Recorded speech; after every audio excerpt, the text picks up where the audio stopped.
السلام علیکم۔ مدینہ شریف کو محبت کا شہر کیوں کہا جاتا ہے؟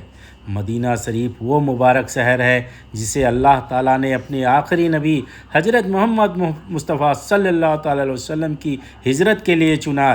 یہی اللہ کے رسول صلی اللہ تعالیٰ علیہ وسلم نے اپنی زندگی کے آخری سال گزارے، یہیں اسلام کی روشنی پھیلی اور یہیں آپ کا روضہ اطہر بھی موجود ہے۔ مدینہ شریف کا نام سنتے ہی مومن کا دل محبت اور عقیدت سے بھر جاتا ہے۔ اللہ کے رسول صلی اللہ تعالیٰ علیہ وسلم نے فرمایا، مدینہ ان کے لیے بہتر ہے، کاش لوگ اس کی فضیلت کو جانتے۔ صحیح بخاری۔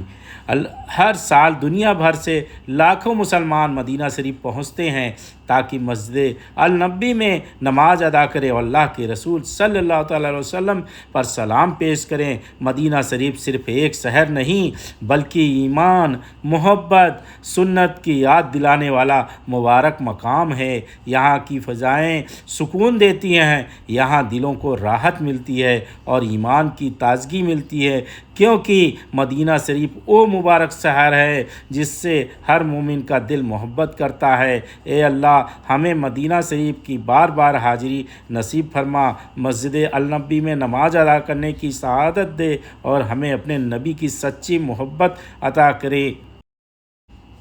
روضہ اطہر پر سلام پیش کرنا کیوں خاص ہے؟ مدینہ شریف کی سب سے بڑی نعمتوں میں سے ایک روضہ اطہر کی زیارت ہے۔ یہیں اللہ کے رسول آرام فرما رہے ہیں اور دنیا بھر کے مسلمان ادب اور محبت کے ساتھ آپ صلی اللہ تعالیٰ وسلم پر سلام پیش کرتے ہیں۔ اللہ تعالیٰ فرماتا ہے، بے شک اللہ اس کے فرشتے نبی پر درود بھیجتے ہیں اور ایمان والو تم بھی ان پر درود و سلام بھیجا کرو۔ اللہ کے رسول نے فرمایا، جو مجھ پر سلام بھیجتا ہے اللہ اس کو میرے پاس لوٹا دیتا ہے، یہاں تک کہ میں اس کے سلام کا جواب دیتا ہوں۔ سنن ابو داؤد میں ہے۔ جب مومن روضہ اطہر کے سامنے کھڑا ہوتا ہے تو اس کا دل محبت، ادب اور شکر سے بھر جاتا ہے۔ وہ سلام پیش کرتا ہے، درود شریف پڑھتا ہے اور نبی کریم صلی اللہ تعالیٰ وسلم کی سنت پر چلنے کا عہد کرتا ہے۔ درود شریف پڑھیں، ادب اور خاموشی کا خیال رکھیں، نبی صلی اللہ تعالیٰ وسلم کی سنت پر عمل کا ارادہ کریں، کیونکہ نبی صلی اللہ علیہ وسلم کی سچی محبت صرف الفاظ سے نہیں بلکہ سنت پر عمل سے ثابت ہوتی ہے۔ اے اللہ، ہمیں اپنے نبی صلی اللہ تعالیٰ وسلم کی سچی محبت عطا فرما اور ان کی سنت پر چلنے کی توفیق دے اور مدینہ شریف کی بار بار حاضری نصیب فرما، آمین ثم آمین۔ اور ریاض الجنہ کو جنت کا باغ کیوں کہا جاتا ہے؟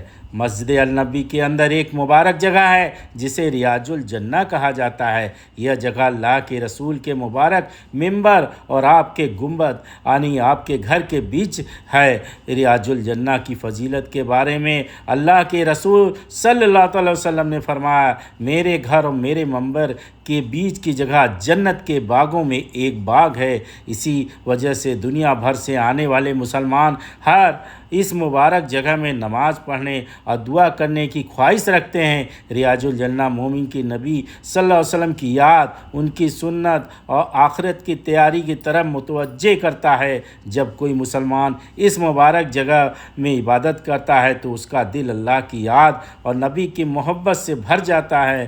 نفل نماز ادا کریں، درود شریف پڑھیں، دل سے دعا کریں اور اللہ کا شکر ادا کریں، کیونکہ ریاض الجنہ دنیا کے ان مبارک جگہوں میں سے ہے جو مومن کو جنت کی یاد دلاتی ہے۔ سبحان اللہ۔ اے اللہ، ہمیں ریاض الجنہ میں عبادت کرنے کی سعادت نصیب فرما، ہماری دعاؤں کو قبول فرما اور ہمیں جنت الفردوس عطا فرما، آمین ثم آمین۔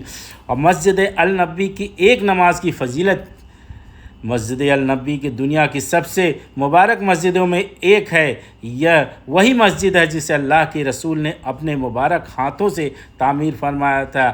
ہر مومن کی خواہش ہوتی ہے کہ اسے مسجد النبی میں نماز ادا کرنے کی سعادت ملے۔ اللہ کے رسول صلی اللہ تعالیٰ وسلم نے فرمایا، میری اس مسجد میں ایک نماز دوسری مسجدوں کے 1000 نمازوں سے بہتر ہے سوا مسجد الحرم کے۔